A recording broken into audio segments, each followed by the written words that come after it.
వరంగల్ జిల్లాలో ఎమ్మెల్సీ ఎన్నిక ఏకగ్రీవం అయింది. బరిలో ఉన్న 5గురు అభ్యర్థులు తమ నామినేషన్లు ఉపసంహరించుకోగా కొండా మురళి ఏకగ్రీవంగా ఎన్నికయ్యారు. ఇక అధికారికంగా ప్రకటించడమే మిగిలింది. కేసీఆర్ తనపై ఉంచిన నమ్మకాన్ని వమ్ము చేయనంటున్న మురళితో మా ప్రతినిధి Venkat face to face. Telangana జిల్లాలో మండలి ఎన్నికల్లో ఏకగ్రీవ ఎన్నికల పరంపర మొదలైంది. ఆ బోని వరంగల్ నుంచి ప్రారంభమైంది. నా మధ్య రెండోసారి ఎమ్మెల్సీ ఏకగ్రీవ ఎన్నికైన కొండా మురళీధరరావు గారు నాకు అందుబాటులో ఉన్నారు. ఒకసారి మాట్లాడే ప్రయత్నం చేద్దాం. కొండా మురళి గారి ఏకగ్రీవ ఎన్నిక ఈ నెల 12న అధికారులు అధికారికంగా ప్రకటించే అవకాశం ఉంది.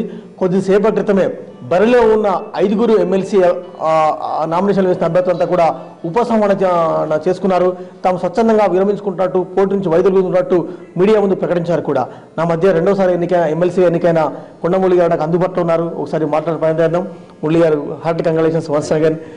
ఏకగ్రీవాన్ని మీరు ఊహించారా ముందే? ఈరోజు మీకు తెలుసు, ఇలా డీసీ బ్యాంక్ చైర్మన్ అప్పుడు కానీ అంతకుముందు ఎమ్మెల్సీ అప్పుడు 120 తక్కువ ఉన్నప్పుడు నాకేస్తే 220 ఓట్లు కూడా తెచ్చుకోవడం జరిగింది. వరంగల్ జిల్లాలో ప్రతి మండలంలో కూడా మరి నాకు ఫాలోవర్స్ ఉన్నారు.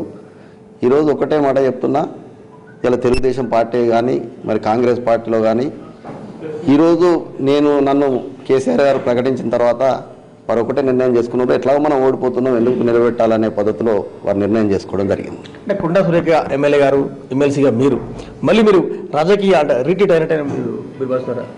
రాజకీయంగా రీట్రీట్ అనేది ఏమున్నది, ఇప్పుడు కూడా మేము రాజకీయంగా ఒకటే తీరుకుంటున్నాం.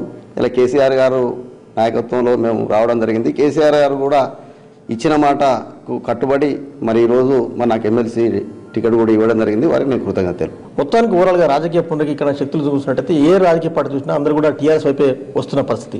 ఈ క్రమంలో మీరు భావి రాజకీయాలను జిల్లాలో ఏ విధంగా ముందుకు తీసుకెళ్లే అవకాశం ఉంది? ఇలా తెలుగుదేశం పార్టీ కానీ కాంగ్రెస్ పార్టీ కానీ చరిస్మా ఉన్న లీడర్ ఎవరు లేరు మరి రాష్ట్రంలో కానీ జిల్లాలో కానీ. ఇలా పూర్తిగా నాకు నమ్మకం ఉన్నది. కేసీఆర్ గారి నాయకత్వంలో ఈ జిల్లాలో మరి వచ్చే మున్సిపాలిటీ ఎన్నికలలో కూడా, నగర పంచాయతీ దాంట్లో కూడా మరి మొన్న మేము ఏదైతే వరంగల్ ఎంపీ స్థానాన్ని ఏ పద్ధతిలో గెలుచుకున్నాం ఆ పద్ధతిలో కైవసం చేసుకున్నాం తెలియజేస్తున్నాం. స్థానిక సంస్థల నుంచి మీరు మండలికి పెద్ద సభకు వెళ్ళబోతున్నారు. స్థానిక సంస్థల విషయంలో ఎంపీటీసీలకు కావచ్చు, జెడ్పీటీసీలకు కావచ్చు, ఆ ప్రజాప్రతినిధులకు ఏమని మీరు హామీ ఇచ్చారు? ఇలా స్థానిక సంస్థల మొదటిసారి పోతున్నది, ఇది రెండోసారి పోవడం జరుగుతున్నది. నేను నిన్ననే ప్రకటించడం కూడా జరిగింది. నిజంగా కూడా ఎంపీటీసీలకు మరి జెడ్పీటీసీలకు కూడా నిధులు చాలా తక్కువగా ఉన్నాయి. వాళ్ళ ప్రోటోకాల్ విషయంలో కూడా చాలా ఇబ్బంది ఉన్నదని వాళ్ళు చెప్పడం జరిగింది. నేను ఎంపీపీ వైస్ ప్రెసిడెంట్ నుంచి నేను ఈ స్థాయికి రావడం జరిగింది. కంపల్సరిగా ఈ తెలంగాణ రాష్ట్రంలో ఉన్న అందరు ఎంపీటీసీలను ఒకరోజు మీటింగ్ పెట్టించి మరి నేను మొన్ననే చెప్పడం జరిగింది. ఢిల్లీకి తీసుకుపోయి నా సొంత ఖర్చు రైలు పెట్టి ఢిల్లీ తీసుకుపోయి కేటీఆర్ గారిని కూడా తీసుకుపోయి మరి చర్చిస్తామని తెలియజేస్తున్నాను. వరంగల్ పార్లమెంట్ ఉప ఎన్నికల్లో కొండా దంపతులు సత్తా చాటుకున్నారు. అదే రీతిన మండలి ఎన్నికల్లో కూడా కొండా దంపతులు సత్తా చాటుకున్నారు. ఈ నేపథ్యంలో కేసీఆర్ కుటుంబానికి కొండా దంపతులు చాలా దగ్గరగా అయ్యారన్న ఒక వాదన ఉంది.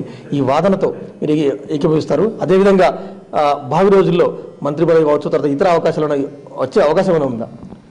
ఇలా ఒకటే మాట చెప్తున్నాను, ఇలా కేసీఆర్ గారిని నమ్ముకొని మరి మేము టీఆర్ఎస్ పార్టీలో రావడం జరిగింది. బంగారు తెలంగాణలో భాగంగానే ఆ రోజు కూడా మా ఇద్దరి మధ్యలో చెప్పడం జరిగింది. వారు ఏది ఇచ్చినా ఇవ్వకున్నా కూడా మేము వారికి మాత్రం ఎప్పుడు కృతజ్ఞతగానే ఉంటాం. Thank you very much. Wish you all the best అండి. సో మొత్తానికి మండలికి పెద్ద సభకు వెళ్ళబోతున్నారు రెండోసారి కొండా మురళి గారు. స్థానిక సంస్థల విషయంలో, ఆ ప్రజాప్రతినిధుల విషయంలో వాళ్ళ సమస్యలపై మరొకసారి ఆలోచించు, అదేవిధంగా జిల్లాలో రాజకీయాలను ముందుకు తీసుకుపోతున్న దిశగా ముందుకు పోతున్నారు. కెమెరా పర్సన్ రాజ్ కుమార్తో వెంకట్, ఎన్టీవీ, వరంగల్.